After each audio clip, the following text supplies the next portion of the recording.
DC की visit भी हुई, मैंने भी करवाई और बिल्डिंग का मैप भी बना, सब कुछ, लेकिन आज तक उसमें कोई भी काम नहीं हुआ, ना निर्माण का कुछ हुआ। करोल बाग जोन में मैंने कई बार मीटिंग में भी इस मुद्दे को रखा, लेकिन वो कहते हैं ये सिविक सेंटर से है, उसका आज तक मुझे कोई अपडेट नहीं मिला है। बरसात जब होती है बच्चों को बैठने में इतनी दिक्कत होती है क्योंकि शेड में से पानी टपकता है और फर्श टूटा फूटा है, तो बहुत मुश्किल है। तो इस स्कूल पर थोड़ा संज्ञान लिया जाए। दिल्ली जैसे क्षेत्र में अगर ये टिन शेड में चल रहे हैं तो ये बहुत शर्मनाक बात है हमारे लिए।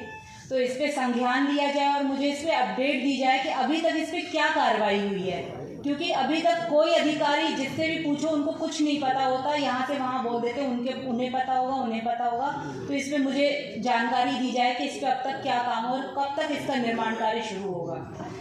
दूसरा मेरा एक समस्या है, जो मेरे वार्ड में 52 पार्क्स हैं और सिर्फ 6 कर्मचारी हैं और 5 स्कूल हैं। उन 5 कर्मचारियों को कटाई, छटाई, सफाई और ग्रीन वेस्ट भी उठाना है और 52 पार्क नियमित साफ लोगों को भी चाहिए। इतनी मतलब गंदगी हो जाती है, आप सोचो 5 लोगों से 52 पार्क साफ कराना, साथ में अभी बरसात में इतनी झाड़ियां हो गई हैं पार्कों की, तो वो कैसे संभव हो सकता है।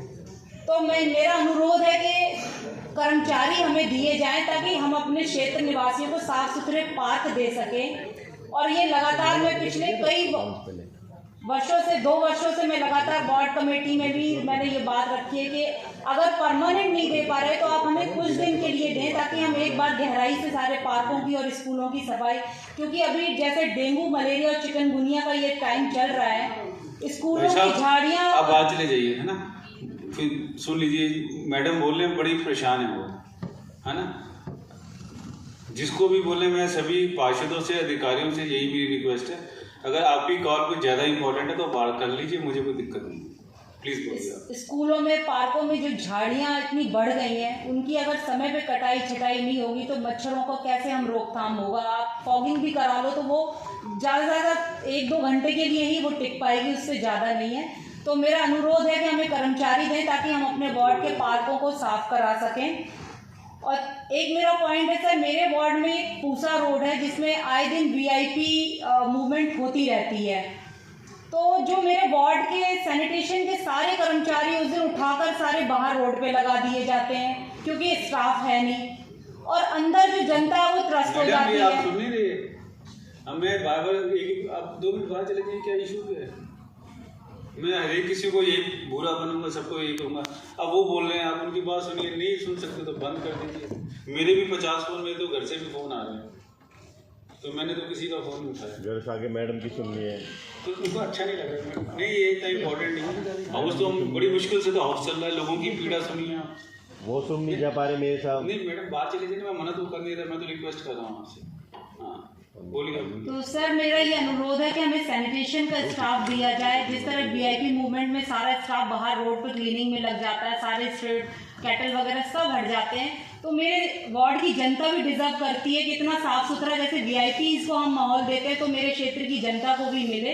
तो मुझे सैनिटेशन स्टाफ दिया जाए, स्पेशली उस रोड के लिए तो एक्स्ट्रा दिया ही जाए ताकि अंदर जो क्षेत्र है मेरा वो डिस्टर्ब ना हो, क्योंकि उससे ना तो झाड़ू लग पाती है टाइम पे, ना कूड़ा उठ पाता है, और वो सैनिटेशन स्टाफ हमसे और डांट खाता है कि काम नहीं। तो इस पे संज्ञान लिया जाए, कर्मचारी दी जाए। और एक मेरे वार्ड में सर आपने भी विजिट की थी अप्रैल या मई के टाइम पे, सांसद महोदया भी थी मेरे वार्ड में। हाँ जी, निगम की सड़कों का आपने निरीक्षण किया था, लेकिन मुझे उस विजिट में नहीं बुलाया गया था जबकि सारा एमसीडी का महकमा था, तो मुझे नहीं पता वो क्या कारण था। हाँ जी, तो अभी तक वो फाइलें जो सिविक सेंटर में चल रही है उसमें से एक ही फाइल मतलब अभी तक पास हो पाई है, टेंडर उसका खुल गया है, लेकिन दूसरी फाइल अभी भी अटकी है। जनता इतनी परेशान है, वो रोड से निकल नहीं सकती, हाथ पैर टूट रहे हैं लोगों के, मतलब इस पे इतना लंबा फाइल का प्रोसेस चल रहा है अभी तक, एक फाइल अभी। तो मेरा अनुरोध है कि उस फाइल को भी जल्दी क्लियर करके टेंडर में लगाया जाए ताकि जल्दी से जल्दी रोड बन सके। और एक मेरा और पॉइंट है सर कि मेरे वार्ड में बीओटी बनना था, उसकी फाइल फरवरी से चली हुई है, लेकिन जब भी मैं जिस डिपार्टमेंट से मुझे बोला जाता है डेंस में बात करो, वो कहते हैं हमने फाइल बढ़ा दी, मेंटेनेंस में बोलो हमने फाइल बढ़ा दी, सिविक सेंटर के अधिकारी का मुझे नंबर दिया गया, मैंने उनसे पूछी, वो कह रहे हैं यहाँ फाइल ही नहीं आई। तो अब ये क्या मुझे पास जाएं। इधर फाइलों का खेल ही चल रहा है और 8-8 महीने तक जब फाइल चलेगी तो हम काम कब करवा पाएंगे जनता का। तो इस पे भी संज्ञान लिया जाए, वो फाइल कहाँ है और कब तक ये काम शुरू होगा। और एक मेरे वार्ड में सिर्फ एक ही सामुदायिक भवन है जो बहुत जर्जर हालत में है। मैंने कई बार विभाग को चिट्ठियां भी लिखी हैं जिसका मुझे नहीं पता क्या जवाब अभी तक आया नहीं। एक बार एक मैडम मिलने आई थी तो उन्होंने मुझे सीधे यही कहा कि हमारे पास कोई फंड नहीं है इसकी रिपेयरिंग के लिए, तो आप फंड दे दो। अब मैं 25 लाख के फंड में, जिसमें 10 लाख तो मेंटेनेंस वाले ही ले लेते हैं गाड़ी ट्रॉली के लिए, उस 12-15 लाख के फंड में मैं क्या क्या काम करा सकती हूँ। तो मेरे इस सामुदायिक भवन को एक बार इसको अच्छी तरह से मेंटेन किया जाए, इसके लिए फंड दिया जाए ताकि इसकी हालत सही हो, क्योंकि मेरे वार्ड में क्लस्टर ज़्यादा है और एक ही सामुदायिक भवन है जिसकी बुकिंग होती है और इतनी खराब हालत में भी उसमें 18,000 उसका किराया रखा गया है, बल्कि 28,000 जमा कराया जाता है, जिसमें 10,000 वापस होता है, वो भी 6-6 महीने में वापस होता है। तो सर 1 मिनट सुन लीजिए थोड़ा सा है। दोबारा भी कर लेंगे, उसमें क्या है। बस और एक मेरा आखिरी निवेदन है कि सर हम भी प्रतिनिधि हैं और जैसे एमएलए जीत कर आते हैं वैसे हम भी जीत कर आते हैं। जब एमएलए को 4-4 ऑपरेटर मिल सकते तो हम सब पार्षद को भी 1-1 ऑपरेटर मिलना चाहिए। ये मेरा आपसे अनुरोध है कि बहुत बहुत धन्यवाद।